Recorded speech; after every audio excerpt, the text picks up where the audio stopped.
All right. I looked on YouTube to see how to remove the headlights on a 2008 body style, or anything that's near this body style.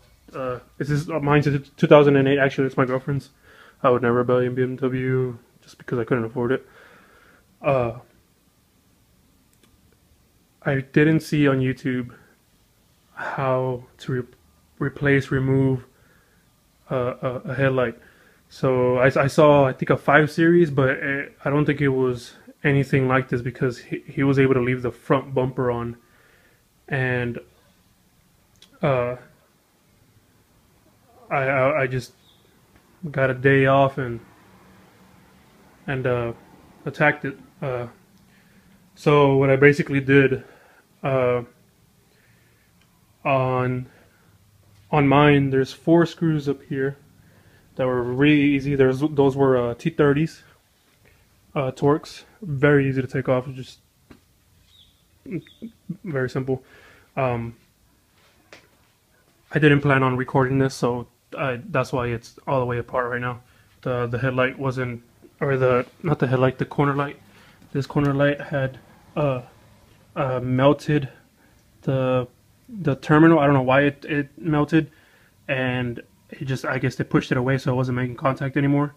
Let me show you a little bit better. You can reach it from this little panel, but you can't. I wasn't able to fix it. I couldn't get my head in there without taking the wheel off, or maybe that would have been better. But I wasn't sure what I was getting myself into. So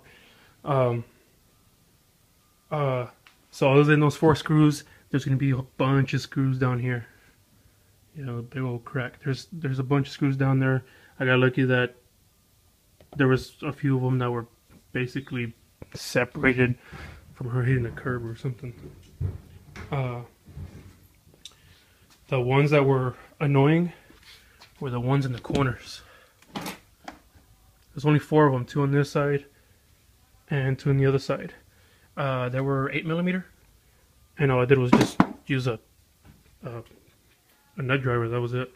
It was annoying because this was in the way, so you basically had to push it down, and it looks like one goes right there and the other one goes over there, and that's on both sides.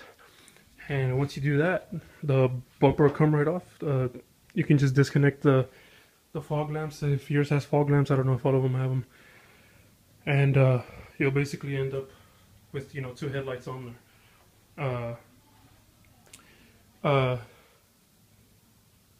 Once you get that done, there will be this deal here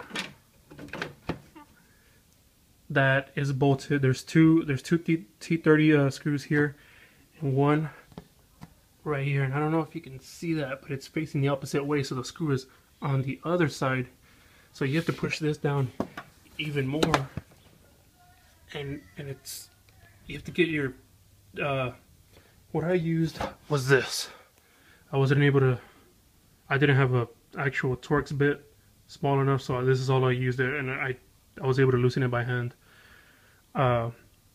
So once you take that off, this whole assembly will come off. I didn't know that at the beginning because I was trying to take off.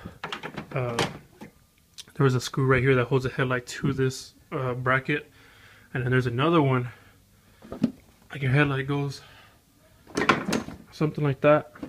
There's another one that holds the headlight to this bracket. Yeah, that's down here, and it's the only way for me to reach it was to remove the headlight with this bracket here, and actually turn it sideways enough for me to reach it, because the screw is facing inwards towards the car, towards the radiator. And once I did that, I just disconnected the bit connector, and it came right out. It just came in as an assembly, just like this. And I am not going to take that out because all I did was use a little bit of aluminum foil and folded it together and just placed it on top of the terminal that was too far away, and it worked. I'm surprised that it did. I didn't think it was gonna be that easy. But yeah, it's not that difficult to take it off. So if you want to save some money, or even maybe you got that same problem, I fixed it with what, a penny or two of aluminum foil. It wasn't even, it was about a square inch of aluminum foil that I just folded into a small square, and it worked. So I am not gonna show you how to put it back together, because I mean, if you can take it off, you can put it back on. So I hope that helps out anybody, and have fun, I guess.